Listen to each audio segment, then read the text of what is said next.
Prarthana and start the session.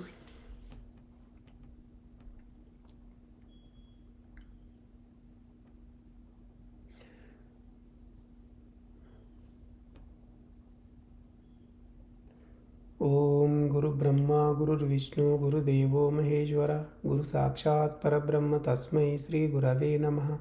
Om Annado Sri Jagannatha Madguru Sri Jagadguru Mamatma Sarva Bhutatma Tasmai Sri Gurave Namaha. Om Akhanda Mandalakaram Vyaptam Yena Characharam Tatpadam Darshitam Yena Tasmai Sri Gurave Namaha. The only Guru of three religions, Traitatiram originator, sensational writer, author of more than 100 divine holy scriptures, the emperor of spiritual kingdom, Hindu virtue donor, Sri Sri Sri Acharya Prabodhananda Yogeshwara. We are learning Karma Yogam chapter in Bhagavad Gita. Last week we came to know that righteousness and unrighteousness, which are the best. So God explained that the righteousness is the best compared to the unrighteousness. Righteousness will not have any emotions. Unrighteousness will have emotions. And as a mortal soul, we should be walking towards the righteousness, and it is our dharma. Self dharma is the righteousness. That tells about the spirituality, spiritual matters. All those things are related to the swadharmam, self dharmam, swadharmam, and other things are related to the external world related things. Those are paradharmam. Paradharmam means unrighteousness, we can say. And also God explained that in the righteousness, in the swadharmam, there is a death, but the death is the greatest thing compared to the fear in the paradharmam. The fear in the paradharmam will haunt you whole life. That is the biggest dangerous thing compared to the one which is just a death that happens in a second, very small amount of time, which is the greatest thing. Even if you get death in the swadharmam itself, there is a chance of getting a liberation and merging with the God. Such a greatest thing is the swadharmam. When you follow the swadharmam, you have a lot more benefit compared to the one paradharmam which is filled with the emotions, gunas only. And we came to know that not just by learning the wisdom is sufficient. So if you have the following practice in it in your daily life, that makes good sense, and it will become experience to you, and so that you will avoid karma also. So we came across an example, a guru who taught wisdom 12 years to his disciples. One day when the real time situation came, that time some of the disciples escaped. So they fled from the guru's place, and even they were talking to guru's enemies, and they started behaving friendly to them, and they avoided even guru. They started telling that so he was not their guru at all. But guru told them that so until he finishes Bhagavad Gita, he would not get any death. So though the disciples uh, did not trust that, and they are in fear, they left the scene from there itself. But whoever wanted to kill Guru, they only got killed. So Guru remained safe. So after that, Guru continued writing the Bhagavad Gita until end. So Guru waited 6 years to test real time scenario, how his disciples uh, can apply the wisdom in the real time situation, critical situations. So if you just learn the wisdom, it's not sufficient. When you bring it into your daily life and in your daily situations, in the hard situations or any kind of things, when you can apply it and when you are towards the Swadharmam, then only it is benefitable for you.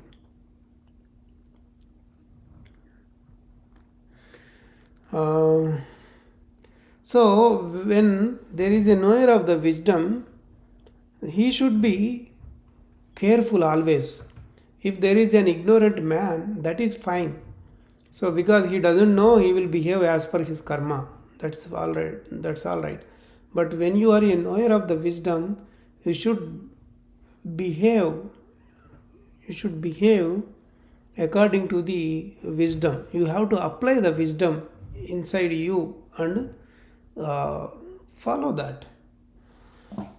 So Arjuna also got some question. So what kind of question is?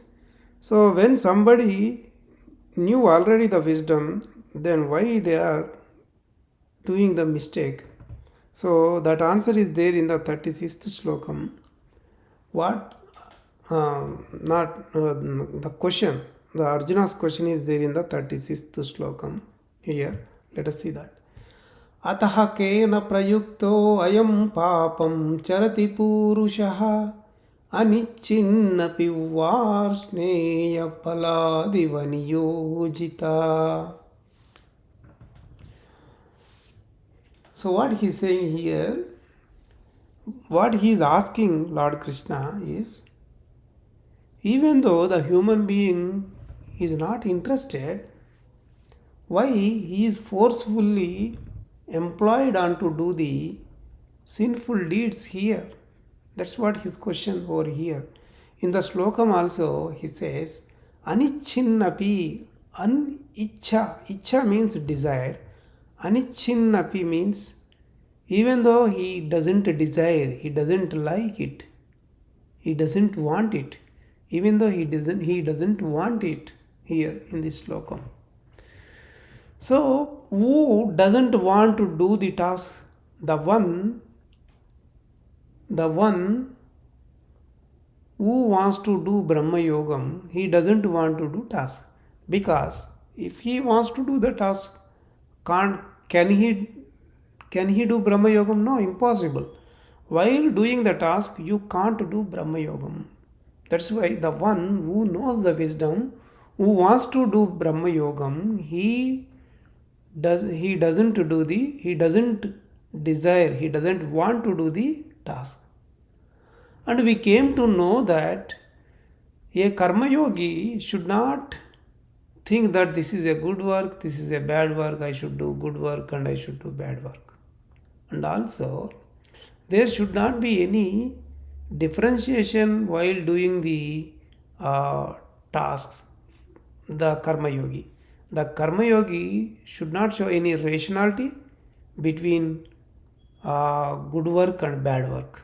So, whatever the task come on his way, he should perform it. That's what the karma yogi. But for Brahma yogi, he doesn't do task at all. So, what happens when Brahma yogi wants to do Brahma Yogam? When a person wants to do Brahma Yogam, when he practice, when the practice is completed, he will achieve the Brahma Yogam. Until then, he has to do Brahma Yogam practice. When he is trying to do Brahma Yogam practice, what happens that time? So, he is getting disturbance over there because the mind is bringing the matters. So, with that matters, he is getting disturbance over that, and there he is earning again karma over there while he is thinking on that matters itself. So, here the Brahma Yogi did not want, but forcefully the thoughts are coming to him and they are making objections to him. So, they are barring him to enter into the Brahma Yogam state. So, that is why Arjuna got the question. So, Lord Krishna explained him the answer in this way. Let us see that. कामयेश क्रोधयेश रजो गुण समुद्भवः महाशनो महापाप्मा विद्येन मिह वैरिणम्. So, we came to know that there are three divisions of dispositions.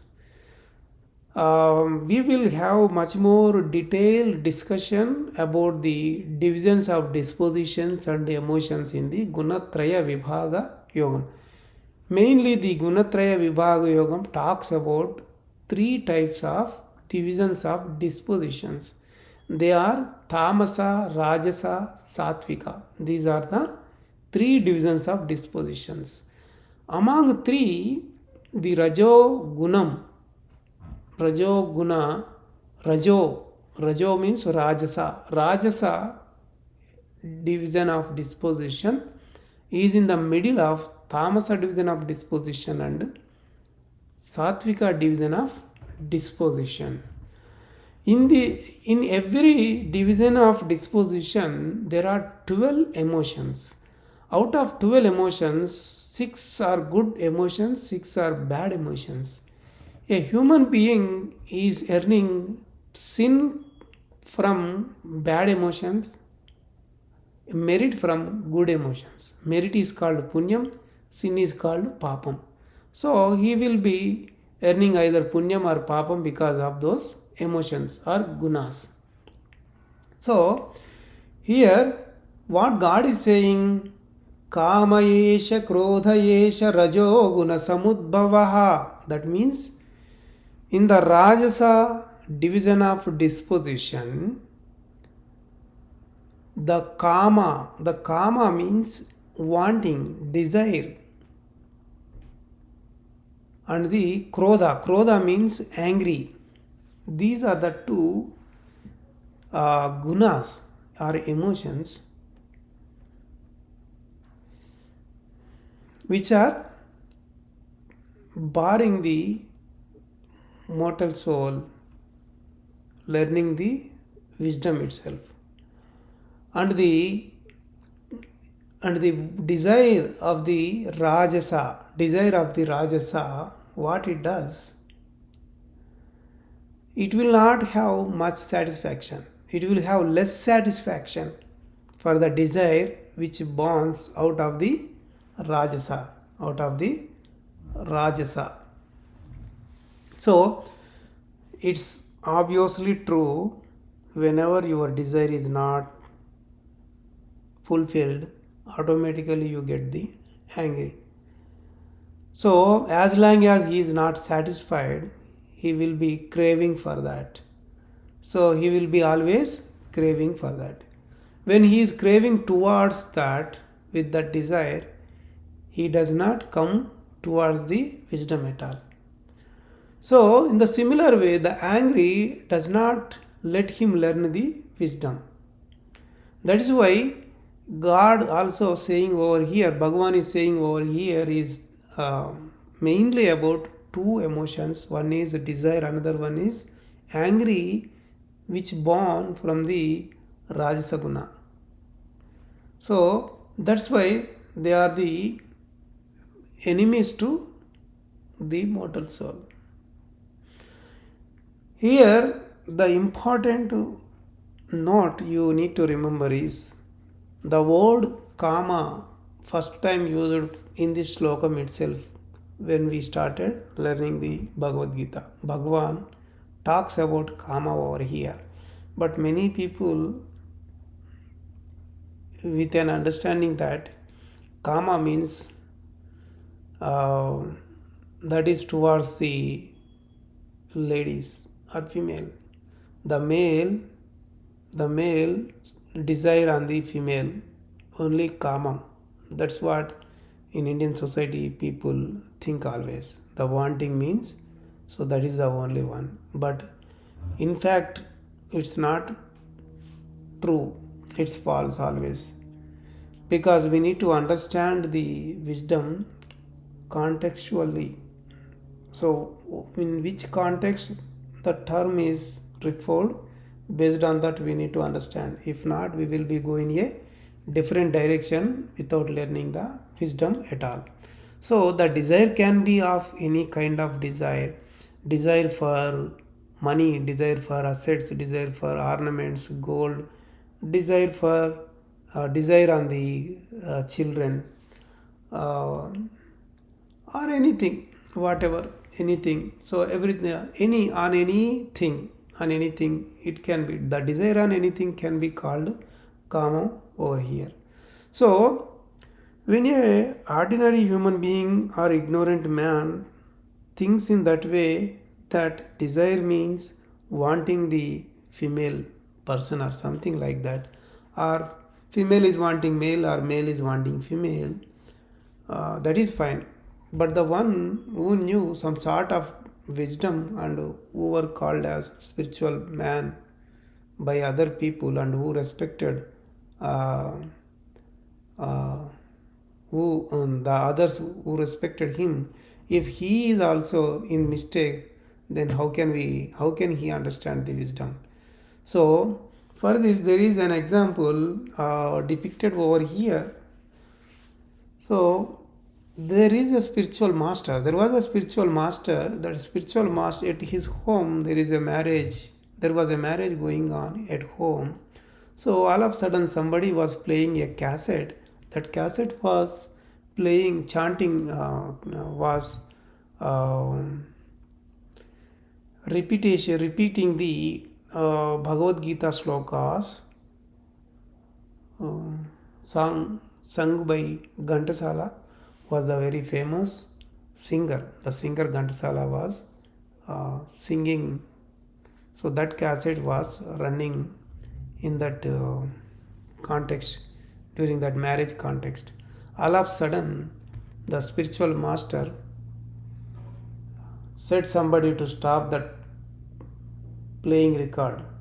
If there is no kamam at all, why the marriage is required? That means, with his perspective, with respect to him, he was thinking that kama means wanting on the wanting for lady, wanting for female, female wanting male, male wanting female. See how spiritual masters are. If spiritual masters don't know contextually how we need to understand, then how can he explain to other people to learn the proper wisdom? So that's why in whole Bhagavad Gita you replace the word kama with the desire on anything.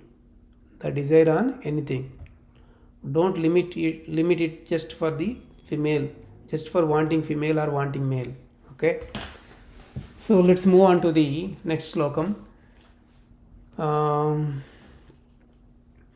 धूमेनाव्रियते वह्निर्यथा आदर्शो मलेन च यतोल्बेर्नावृतो गर्भस्तथा तेनेदमावृतम्. What God is saying here, the fire is blocked by the fire, the smoke blocks the fire, dust blocks the mirror, and the layers inside the womb hides the fetus. Similarly, the desire hides the divine knowledge, divine wisdom itself. So here God is saying an example over here. When there is a smoke all the way, we can't see the fire. Fire is hidden behind the smoke. And if there is a dust on the mirror, you can't see your image in that. When you remove the dust, then you can see your image. Okay. So inside the mother's womb, there are the layers of the skin. Inside that layers of the skin, fetus will be there. Fetus will be growing inside that. You can't see the fetus directly since it's inside the layers itself, skin layers itself. So similarly, when you are filled with the desires, wantings so much, then your wisdom, your knowledge, whatever you earn, it won't be appearing. It won't come outside at all. So, if the desire is filled in your head, because all the emotions are inside our head, inside our head all the emotions are there. When the emotion desire is totally filled in your head itself, how come you can brighten your wisdom? You can't brighten your wisdom at all. So the one who wants to do Brahma Yogam, he cannot achieve Brahma Yogam at all, because your head is filled with completely with the desire. Then how can you enter into the Brahma Yogam? In order to enter into the Brahma Yogam, you should become the emotionless state. Then only you can achieve the Brahma Yogam. Otherwise you can't. So to practice the Brahma Yogam, it becomes the big barrier when your head is completely filled with the desire. That's why God says that the wisdom is covered by the uh, desire itself. Then let us go to the 39th Shloka, what he is saying. Avrutam gnanametena gnanino nityavairina kamarupena kaunteya dushpurena nalena cha.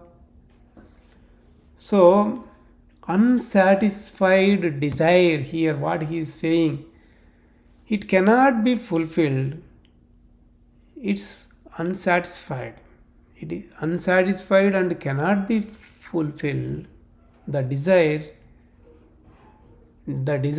which is not satisfied, which is not fulfilled, it's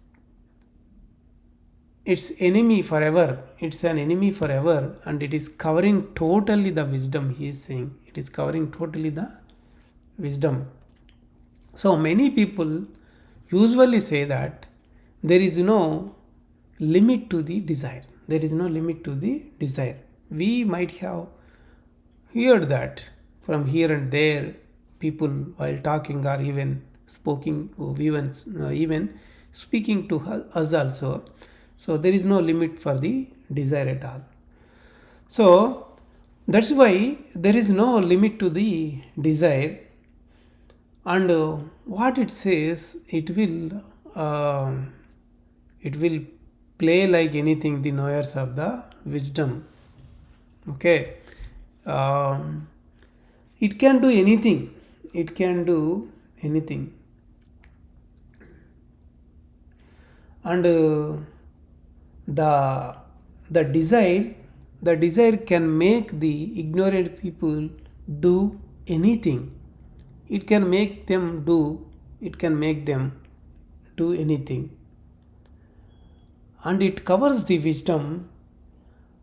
It is always an enemy to the one who is the knower of the wisdom, but it is not enemy to the ignorant man, ordinary person.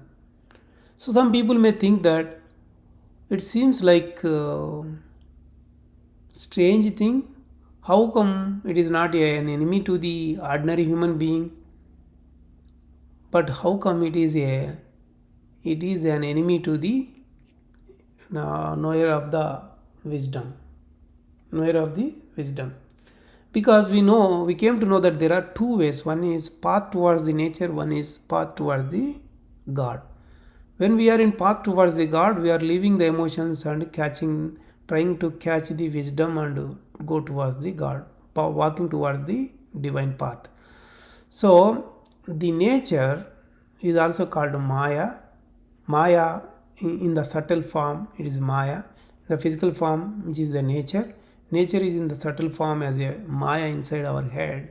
So which is the enemy to the knower of the wisdom, because he is going to the other party called God's party. Then always the Maya will be focusing always on the person who is walking towards the God. So that's why the ignorant man is not enemy to the desire, but the knower of the wisdom is an enemy to the desire. Always the desire will trying to pull him towards the nature itself. So, and also why this desire got much more force, the strength. God is explaining about that in the next sloka. See, the desire is the one which will make him not to go towards the God. So it is even making disturbance to the Brahma Yogam practitioner who is doing the practice to enter into Brahma Yogam. It is becoming a bigger enemy to him. So how come it got much more strength? Let us learn about it in the 40th Shlokam, which what God explained over here. Indriyani mano buddhirasyaadhishthanamuchyate etairvimohaya tyesha gnanam avritya dehinam. What he is saying over here? Mind, intellect, organs means here sensible organs. For them, these three are the high command for the desire. Those three are becoming high command to the desire.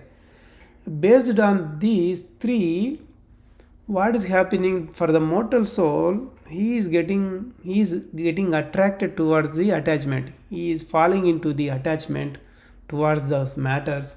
Because of that, he is not walking towards the wisdom. So the wisdom is totally covered. It is unknown to him. It's becoming unknown to him. So in our body, there are 5 sensible organs. Those are eyes, ear, nose, tongue and skin. And also there are internal organs, mind, intellect, chittam, ego and mortal soul. Out of that, here God mentioned about mind and intellect. If we count all of them, there are 7. These 7 are becoming high command to the desire. So, what is happening in our body when the sensible organs are sensing the matters from 5 doors? What they are: eye, ear, nose, tongue and skin. That matters are given to the mind. Mind is the one who is the mediator between the external sensible organs and the internal organ, the intellect. So when mind grasps the matters from those 5 doors, it gives to the intellect. The intellect is always follows the emotion. So it is attached to one of the emotions and takes that matters, and it will think through that. It starts analyzing the matters and generating the thoughts over that. So when mind is completely busy in doing that task, mind has no time to go towards the wisdom. That's why the wisdom is completely covered over there. So buddhi is always busy in the matters which are from the sensible organs.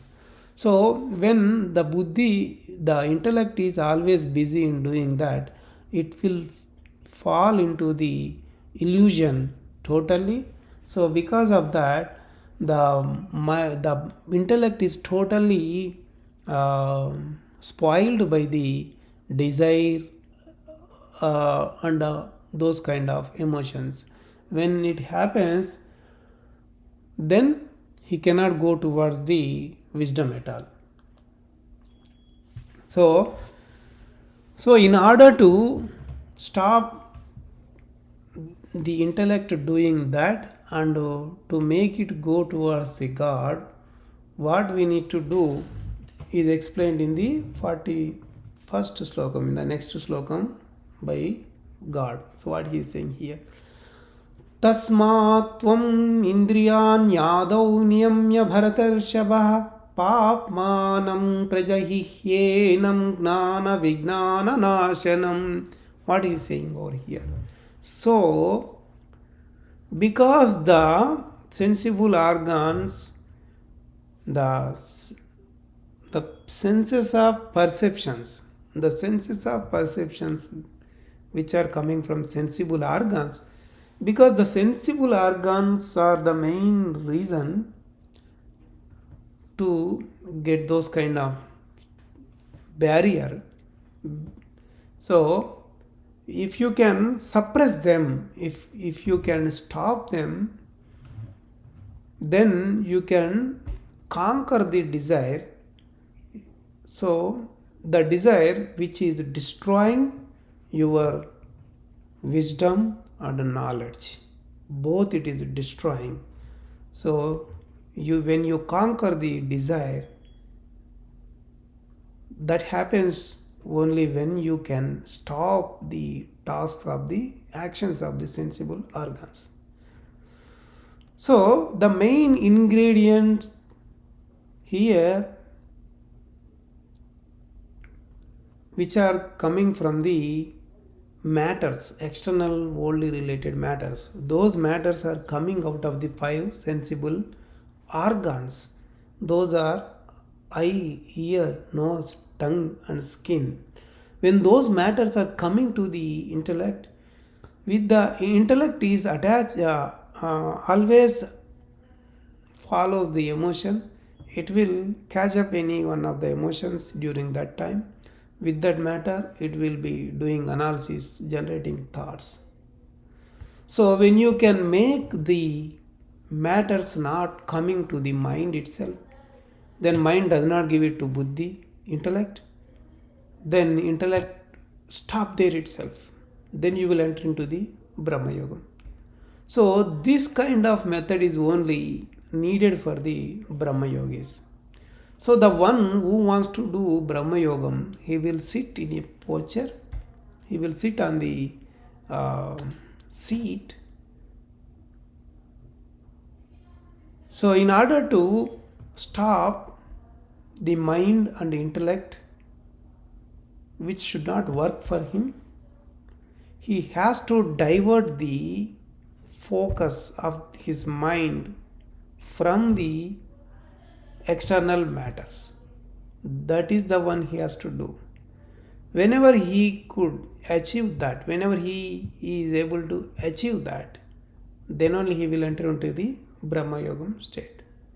So when he could stop those sensible organs matters coming to the mind, so mind does not give it to the intellect, intellect does not make any thoughts. That means intellect stops working